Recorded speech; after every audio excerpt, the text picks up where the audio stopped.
This is the Coronavirus Daily Briefing for Thursday, March 12th, 2020. I'm Brian McCullough. Why the NBA had no choice but to suspend its season? Is high blood pressure a heightened risk vector for coronavirus? Is there a tipping point, which, if crossed, means you would get a more serious form of the disease? More worries about testing capacity in the U.S., and a new mantra. How many people have been tested? How many tests are available today? How many people can be tested tomorrow? Last night, of course, President Trump announced a travel ban for people traveling from Europe. Some clarity on that, quoting the New York Times. Speaking hours after President Trump announced a travel ban from most European countries, Vice President Pence offered more details on the plan during appearances on several morning television shows. Americans returning from the affected area of Europe in the next 30 days, he said, would be, quote, funneled through 13 airports, end quote. The Department of Homeland Security issued a statement after Mr. Trump's remarks clarifying that the ban did not, quote, apply to legal permanent residents, generally immediate family members of U.S. citizens, and other individuals who are identified in the proclamation, end quote. California has banned gatherings of more than 250 people, including sporting events. The U.S. Capitol is closing to visitors until April. The White House and the Pentagon are also canceling public tours. The country of Jamaica is considering imposing travel restrictions on travelers from the United Kingdom. The companies Princess and Viking have suspended all cruises worldwide. Brazil has seen the number of confirmed cases in that country double in the last day. Ireland has closed all schools. Sophie Trudeau, the wife of Canadian Prime Minister Justin Trudeau, is in isolation after exhibiting mild flu-like symptoms after returning recently from an event in the UK. Prime Minister Justin Trudeau is self-isolating as a result and working from home. Brazilian Prime Minister Bolsonaro has been tested for coronavirus and is being monitored just days after sitting side by side with President Trump at Mar-a-Lago. The reason for the monitoring is that Bolsonaro's communications chief has tested positive for the virus. And there have been suggestions that the communications chief interacted directly with President Trump during the visit as well. President Trump said just minutes ago that he was not concerned about being exposed to the virus because of the Brazilian's visit.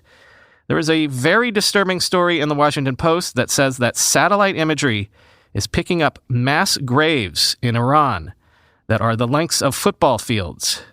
Link to the story is in the show notes with extensive photos and video. Quoting from the final paragraph in the story, a worker told me that they must have buried more than 250 coronavirus victims so far, the caption reads. As the narrator walks across the cemetery grounds, he points the camera down to highlight what he says are new burials. These are all graves and they are fresh, he says, at one point using a gloved index finger to direct the viewer to the plots on the horizon. These are all from the last few days, he continues. And as you can see, it goes on until the end, end quote. And clearly, there are two other stories that you no doubt have heard about by now. Tom Hanks and his wife, Rita Wilson, have tested positive for the disease, and the NBA has suspended its season. Now, since you already know this, I don't have to tell you all about it, but I will make 2 points. First, likely a reason Tom Hanks can know he has contracted coronavirus is because he happened to be in Australia, where it's much easier to be tested at the current moment than it is in the U.S. Here's the lead of a piece from the New York Times. Tom Hanks had a cold, or so he thought. Slight fever, body aches, chills, the usual. In the United States, those symptoms may not be enough to get tested for the new coronavirus. But he and his wife, Rita Wilson, who also felt sick, weren't at home. They were in Australia. Here, testing is free and widely available thanks to early and coordinated planning for a pandemic, end quote. And from later in the piece, in Australia, no shortages have been reported. On Thursday, the Premier of Queensland, the state where Mr. Hanks is hospitalized, said there were 27 people confirmed to have the coronavirus there, and in every case, quote, we know the origin of where they have come from, end quote. More on testing throughout this show today. And about the NBA decision to suspend its season, people seem shocked at the rapidity of the change. The sport went from holding games regularly to vague talk about playing games in empty stadiums to suddenly suspending the season in the space of about 48 hours. Well, what happened was a player tested positive for COVID-19, quoting Recode. In retrospect, it's easy to see why the league would shut down once a single player tested positive. On Wednesday evening, players for both the Jazz and the Thunder were reportedly being quarantined at the Oklahoma City arena, And Windhurst reports that players for 5 teams that played the Jazz in the past 10 days are being asked to self-quarantine. That is, 7 of the NBA's 30 teams can't play right now, regardless of whether fans are watching them.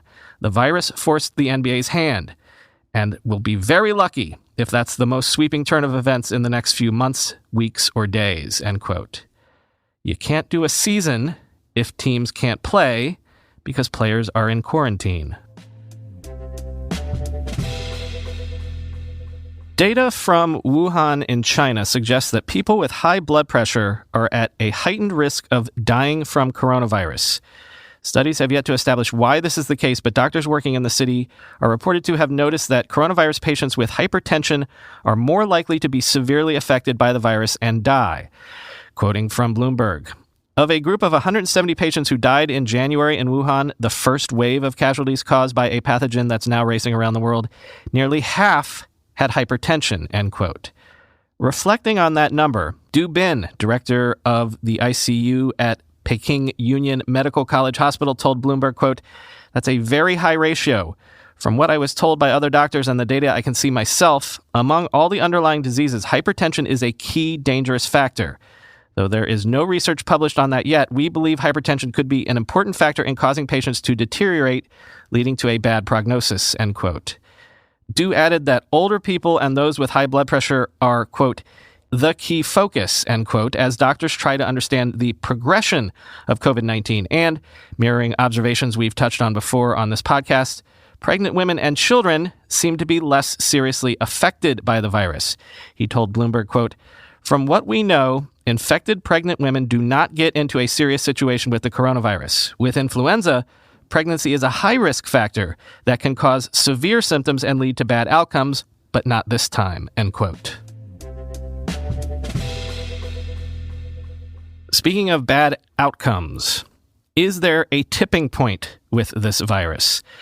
A study by the Joint World Health Organization China mission has uncovered new details about how the COVID-19 virus progresses and can ultimately kill.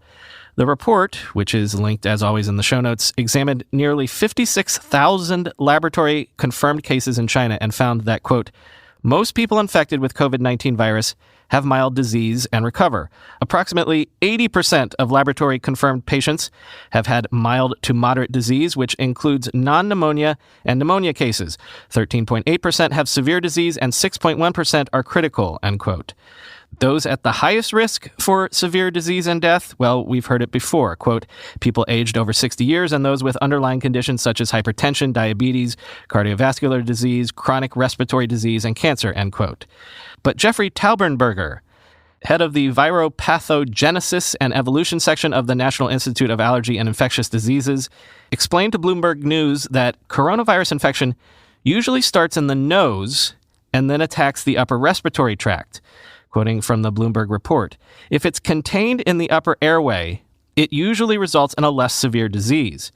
But if the virus treks down the windpipe to the peripheral branches of the respiratory tree and lung tissue, it can trigger a more severe phase of the disease.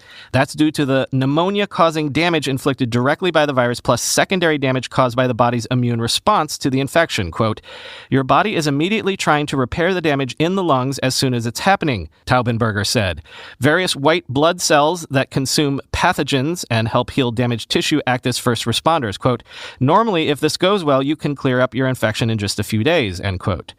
In some more severe coronavirus infections, however, the body's effort to heal itself may be too robust, leading to the destruction of not just virus-infected cells but healthy tissue, Taubenberger said. Damage to the epithelium lining the trachea and bronchi can result in the loss of protective mucus-producing cells, as well as the tiny hairs or cilia that sweep dirt and respiratory secretions out of the lungs, end quote. This in turn leaves the lungs vulnerable to secondary infection. David Morans, senior scientific advisor to the director of the National Institute of Allergy and Infectious Diseases, told Bloomberg that this represents, quote, "a tipping point where everything is going downhill and at some point you can't get it back," end quote. It's likely that this tipping point is reached earlier in the higher risk group, that is, those over 60 and people with certain pre-existing conditions. It has emerged that there is a shortage of vital materials needed for U.S. labs to complete coronavirus testing. This is separate from the potential shortage in the testing kits themselves. Quoting from Politico, "The slow pace of coronavirus testing has created a major gap in the U.S. public health response. The latest problem involves an inability to prepare samples for testing, creating uncertainties in how long it will take to get results." CDC Director Robert Redfield told Politico on Tuesday that he is not confident that U.S. labs have an adequate stock of the supplies used to extract genetic material from any virus in a patient sample, a critical step in coronavirus testing, end quote. An official told Politico that members of the White House's coronavirus task force are, quote, working on it, end quote. The problem centers on RNA extraction kits, which are needed to complete a vital step in the coronavirus testing process. A major supplier of the kits, Quigen, told Politico that its RNA extraction kit is on backorder due to, quote, the extraordinary pace of global testing demand. The American Society for Microbiology posted a statement on its website saying, quote, "We are deeply concerned that as the number of tests increases dramatically over the coming weeks, clinical labs will be unable to deploy them without these critical components. Increased demand for testing has the potential to exhaust supplies needed to perform the testing itself," end quote. The organization urged the FDA to, quote, support the supply chain to the extent that it can and with existing authorities and funding, end quote. For its part, Quigen told the publication Stat that workers at its plants in Germany and Spain are working 3 shifts, 7 days a week in an effort to ramp up production. Staying with testing for one more moment to hopefully end on a slightly hopeful note, CNBC is reporting that Amazon Care, the company's virtual medical clinic, is in talks with public health organizations, including the Bill and Melinda Gates Foundation, about helping to deliver at-home COVID-19 testing kits to people living in the Seattle area. The kits would contain nose swabs to be mailed to the University of Washington for analysis. Quoting CNBC, the goal is to process thousands of tests per day and ideally to keep sick people out of doctors' offices or clinics where they could expose others. Testing has been limited until recently, but is starting to shift as state and federal health officials have started relaxing criteria for who should get tested, end quote. So we have to address the president's speech last night. The fact that I'm even hesitant to do so, I guess, is a measure of our hyper-partisan times. I'm sort of afraid that anything I say will offend one side of the spectrum or another. This show is not political. I am not political. But the President of the United States addressed the nation about the very topic we're discussing every day last night, so we should address it. If you're afraid I'm going to be political, at least hear me out. I have a non-political point to make. I wish that the thrust of the speech last night was not about the travel ban. When the president announced the European travel ban last night, the U.S. had more confirmed cases than every European country that will now be banned from traveling, except Germany, France, Spain, and Italy. Poland, for example, has 31 confirmed cases. Hungary, at least as late as last night, had 13. The UK, the country exempt from the ban, has 460 cases as of this morning, almost 1/3 less than the confirmed cases the U.S. has. Will shutting down travel mean fewer cases could come here? No doubt that's true. That's logical. But it's kind of beside the point. You know that old horror movie cliche that the call is coming from inside the house? That's where we are. The disease is already widespread inside this country. Locking the door is great, but if the killer is already in the house with you, it doesn't address your most immediate problem. What I would have liked to have heard more about last night is testing. Here, in this country. Testing. As far as I know, Canada never imposed bans on travel from China. But they did more aggressive testing to detect cases than we have done more to isolate those cases and track the chain of potential infections. Thus, they thus far have less cases and less deaths than we do. Let me illustrate again why doing stuff like this is so important. More than 50 of the coronavirus cases in New York can be traced back to one person, that attorney from New Rochelle. Within 2 days of detecting that that man was positive, testing showed that he had infected 17 other people. The day after that, testing showed he had infected 11 other people. 23 more in subsequent days. And that's all from one person who just happened to get tested.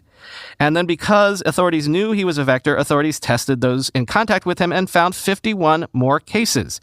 Had Tom Hanks not been able to get that quick and easy test, he would never have known definitively that he had the disease. And how many people could he alone have infected in coming days? Every time public officials speak over the next week or so, they should only be asked 3 questions, like a mantra. They're the same 3 questions I wish the president had addressed last night. How many people have been tested? How many tests are available today? How many people can be tested tomorrow? There are 2 charts going around that show that the U.S., in terms of cases confirmed and deaths, is on the same trajectory as Italy. We're just a few days to maybe a week behind them. In the chart that I'm going to link to in the show notes from Ian Bremmer's tweet, we are on day 9. By day 12, Italy had shut down all schools. By then, of course, it was seemingly too late. There's another chart, again linked in the show notes, from Chris Mims, that sources the World Health Organization that overlays the graph between the U.S. numbers and Italian numbers, and we are, again, almost exactly on Italy's trajectory. What I fear is that we're actually further along that trajectory because we haven't been testing enough. I've also, by the way, put a link in the show notes to a tool that lets you overlay graphs of cases in different countries over different timelines. But the point remains, the only way we can get to know where we're really at right now is if we get data. We have been told that there would be millions of tests available by tomorrow, Friday. Previous segments we've done today on this very show suggest that might not be true. As of Sunday, this past Sunday, South Korea had tested 190,000 people. When will the U.S. be capable of similar numbers? A week from today? A month? 3 months? As of this very moment, we don't even know how many people have been tested in the U.S. in total since the disease began. To me, learning the truth about that is the only thing that matters in the U.S. at this point in time. Again, the only mantra for next week, and unfortunately maybe less than that, for every official, for every question you should be asking locally, asking your doctor, whomever it is, the same mantra. How many people have been tested? How many tests are available today? How many people can be tested tomorrow? So the way we do this show is we kind of just stay online all day and all night, read all the things, throw all of the most interesting stuff into a Slack channel, and then read it all and decide what to put in the show. There's a ton of stuff that we digest, and maybe 5% of it or even less gets into the show. So I'm going to run an experiment through the weekend. Every time I put a story in the Slack channel, I'm going to like it on Twitter. So if you want to see in real time what we're covering, if you want to see all of the news, the whole fire hose of the news, follow me on Twitter at BrianMCC. Now, note that not everything that I like will be accurate. Not everything that I like will be something we would agree with or even consider using or telling you about. But if you want to see what we're seeing in real time, again, follow me on Twitter at BrianMCC. As always, the show today has been produced by Ride Home Media, written by myself and James Welsh, edited by James Welsh. Be well. Talk to you tomorrow.